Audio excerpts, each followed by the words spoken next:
Hi అండి. ఈ రోజు నేను మీకు మన చిన్ననాటి 90s కిడ్స్ జ్ఞాపకాలని గుర్తు చేయబోతున్నాను అనమాట. అవేంటో మీరు కూడా చూసేయండి. మనం చూడబోయేది పెన్సిల్ మిఠాయి. పెన్సిల్ మిఠాయి, వీటిని పెన్సిల్ మిఠాయి అంటారనమాట. లోపల తెల్లగా ఉంటుంది. మిఠాయి తింటే చాలా టేస్టీగా ఉంటుంది అనమాట. నెక్స్ట్ ఇది వచ్చేసి మనకి సిగరెట్ మిఠాయి అంటారనమాట. ఇది కూడా సేమ్, లోపల తెల్లగా ఉంటుంది. నెక్స్ట్ మనం చూడబోయేది స్ట్రాంగ్ పెప్పర్మెంట్స్. ఇవి స్ట్రాంగ్ పెప్పర్మెంట్లు అనమాట. చాలా బాగుంటాయి, తింటుంటే నోట్లో వేసుకొని అప్పుడు చిన్నప్పుడు చప్పరించుకుంటూ ఉండేవాళ్ళం అనమాట.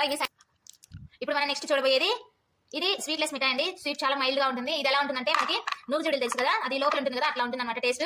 ఇప్పుడు పిల్లలు మాత్రం ఈ టేస్ట్ అనేవి నచ్చవు, కానీ మనకు అప్పటి జ్ఞాపకాలు ఇవన్నీ. నెక్స్ట్ మనం చూడబోయేది జీలకర్ర పిప్పర్మెంట్లు. ఇవి జీలకర్ర పిప్పర్మెంట్లు అంటారనమాట. ఇది మొత్తం తిన్న తర్వాత లోపల జీలకర్ర లాగా ఉంటుంది, అందుకని చెప్పేసి వీటిని జీలకర్ర పిప్పర్మెంట్లు అంటారు. చాలా టేస్టీగా ఉంటాయి. ఇవి కూడా మన 90s కిడ్స్ అనమాట. ఇప్పుడు మనం నెక్స్ట్ చూడబోయేది నిమ్మ దెబ్బలు.